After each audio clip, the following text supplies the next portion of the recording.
In this video I will show you how you can complete Jotaro raid and bizarre lineage on Roblox. Subscribe, hype, like if you want more Roblox guides and giveaways. Watch until the end to properly understand this guide. The Jotaro raid and bizarre lineage is one of the 3 hardest raid battles in the entire game.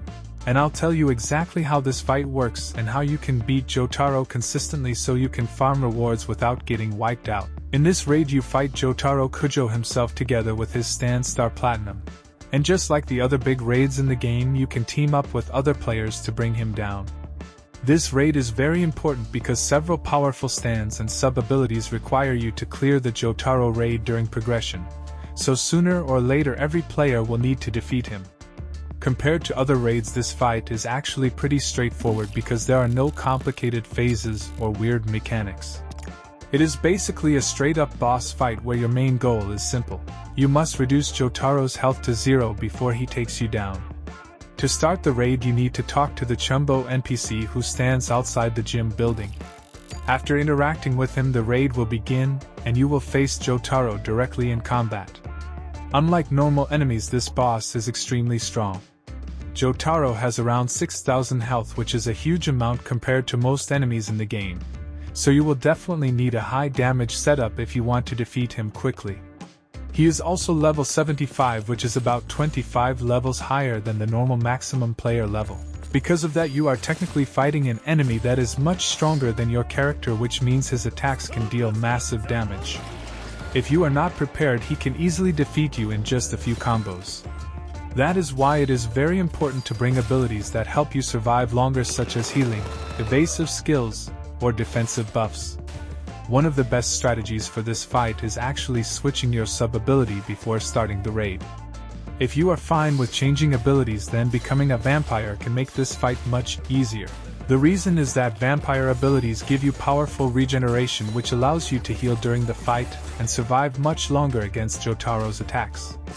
Another good option is using the Ripple, also known as Hammond.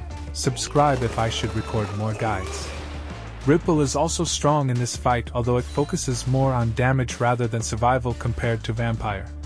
When it comes to choosing your stand, you should focus on strong 1 vs 1 combat stands because the fight is mostly a direct duel against Jotaro. Some of the best choices include the World High Voltage, Star Platinum, Anubis, King Crimson, and similar high damage stands. Stands like the World and Star Platinum are especially good because they specialize in direct combat and make it easier to dodge attacks while dealing damage. These types of stands help you stay mobile and keep pressure on the boss at the same time. Another very helpful tip is simply bringing a friend into the raid with you. The Jotaro fight can last several minutes depending on your build, so having another player in the battle helps a lot. When 2 players attack Jotaro, his attention will constantly switch between targets, which increases everyone's survivability. This makes the fight far safer compared to fighting him alone.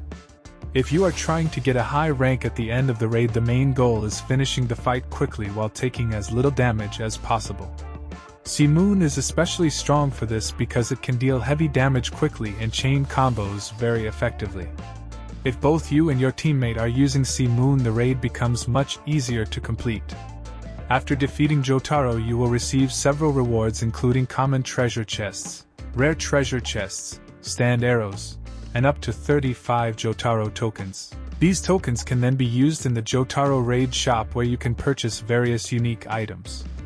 The shop includes rewards such as a lucky arrow costing 450 Jotaro tokens, Jotaro's coat costing 270 tokens, Jotaro's hat costing 262 tokens, Prime Jotaro's coat costing 1,177 tokens, Prime Jotaro's hat costing 1,111 tokens, chain arm wraps costing 214 tokens, legendary chests costing 214 tokens with 2 stock available, stand arrows costing 12 tokens each with 3 stock available, the grappler trait costing 570 tokens, the intimidation trait costing 570 tokens, the true warrior trait costing 570 tokens, and finally the powerful trait, which costs 1,425 Jotaro tokens.